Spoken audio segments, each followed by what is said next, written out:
Alright, what's going on, guys? Welcome back to the channel. It's Hamii here, and for you guys today, we're going to be taking a look at my top 5 best weapons inside of Hardcore and Black Ops Cold War. Now, these weapons are pretty much going to be the best ones that I've used in the game. I'm going to give you the best benefits over any other weapon inside of Hardcore. Now, these are going to be on the tier list. They're going to be 1 through 5, so we're going to be ranking them from the first, very best one to the very last one, and then kind of like some extra stuff and a little bit in between that. We're going to be taking a look at primarily just the weapons themselves, and we're just going to go ahead and explain to you guys what you guys can do with these weapons, what maps should you guys be using these on, and how you should be using them all together. Now, I'm not going to get too intricate here with all of like the damage range and testing all of that with like a certain range and everything like that, because these weapons more than likely going to give you a one-shot kill across the entire map. The only time you really get hit markers if you're shooting through walls or objects, or if they're in a tight spot. For some reason in this game, there's some sort of issue with people standing next to cover and them getting extra health for some reason.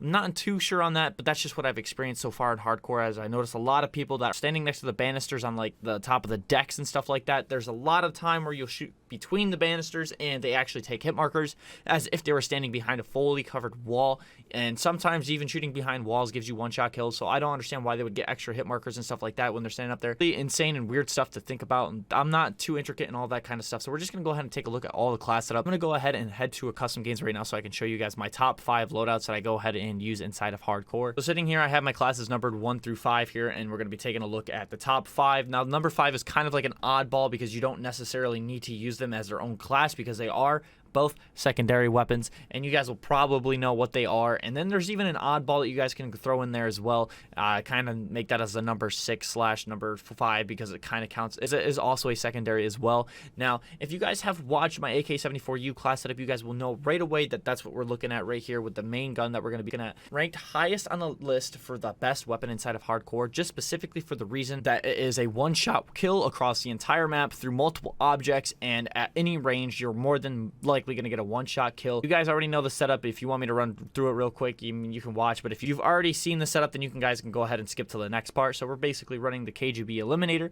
the Task Force Barrel, the Spetsnaz grip, the 50-round fast mag magazine, and the GRU elastic wrap. Now, that's pretty much the go-to setup for the 74U for Hardcore.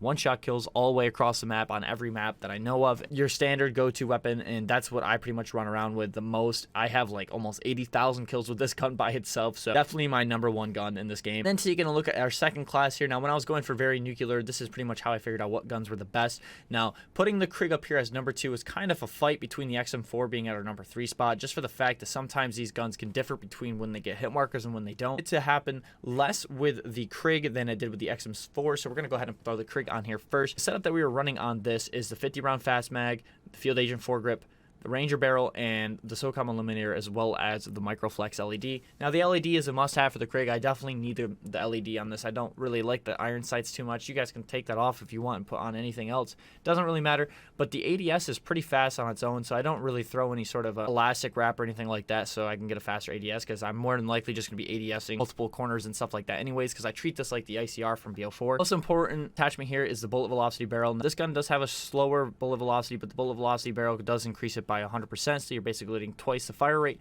which is absolutely amazing. So definitely throw that on there, and you guys will definitely have a good time with the Krig and Hardcore. Looking at the XM4 here, we're going to be showing you guys the best setup here. Now, I'm not running a red dot on this or anything like that because I do like the iron sights by themselves. They're relatively good and they work really well, but for the most part, we're running the same thing. We're running a SOCOM Eliminator and a Task Force barrel. Is a little bit different. This is kind of pretty much the same setup as the AK-74U. It gives us that bullet velocity, it gives us that damage increase, and the effective damage range, which is very, very important when it comes to this gun, because without that, you're not going to get that 30 bullet damage. 30 plus range is what you want. If it's anything below 30, you're gonna get hit markers, especially with the FFR. You'll see that because it has like a 17 damage or something like that. Anything plus 30 is a one-shot kill because the health is minuscule, therefore it's only 30 health per person, and that's why we do run that barrel. For our grip, we're using a Field Agent foregrip, you know, the best grip to get all the recoil control you need, and then the 50-round fast mag as well, so you can get good sprays, the airborne elastic wrap as well. These are pretty much the standard, same as the AK-74U. The Krig is kind of different between the two, but they all kind of match up against each other pretty well. Kind of an oddball. Now, I know you guys are looking at me like, why are you using using a KSP, man. That thing's dog.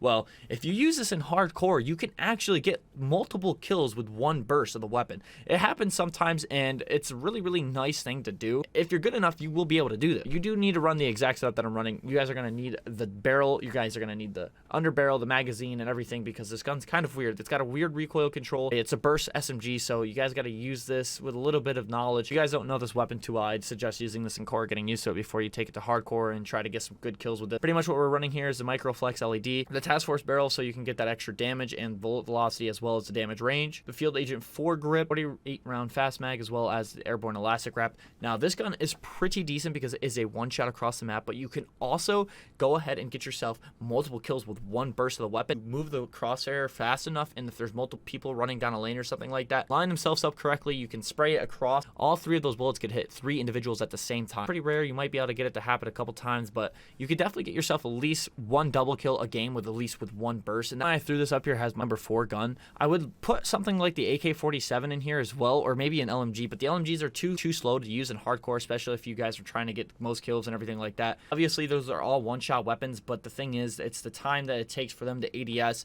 you know, shoot and all of that. You know, by the time you pull up an RPD, M60, or Stoner, you're already dead from a 74U or an XM4 or something like that. So that's why I don't have any of those on this list. Now, the reason why I have the KSP over the 47 is for some reason, whenever I use that 47, I always get a hit marker with it. I get more hit markers with the 47 than I do the 74U, which I don't know why.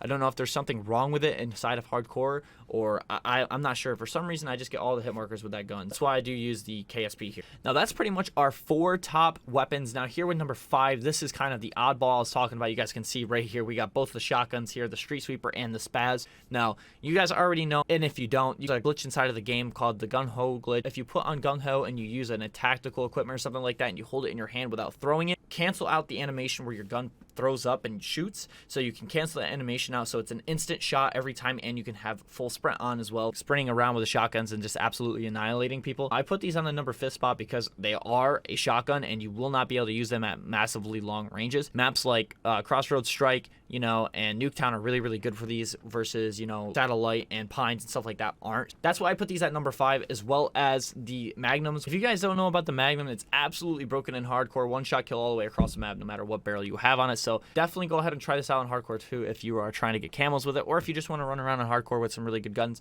This will definitely help you out the most. This pretty much wraps up all of the top 5 best weapons in hardcore. And if you guys have any other opinions, go ahead and post them down below. Said though, there's other weapons that are one shot most of the time, but like things like the AK-47, they give me a lot of hit markers. The QBZ as well, but it's got such a weird damage range, it doesn't really work well for me for some reason, and that's why I don't really stick to using it. That's why I'd rather use the Krig and the XM4 due to their accuracy and consistency when it comes to actual one-shot kill weapons. You guys could also use DMRs as well, but like I said, DMRs and LMGs and stuff like that, it's just the ADS and all of that. I just don't like using them, just for the fact that it's always better to use an SMG that has a one-shot range that's just equivalent to anything else, because pretty much what you're looking for is that fastest reaction you can possibly have. That pretty much wraps up the video. If you guys enjoyed, make sure you go ahead and drop a like down below. It'd be greatly appreciated. Not subscribed, you know, make sure you do so. Make sure you guys are following the Twitch over at twitch.tv/HamiiTV. It'd be greatly appreciated.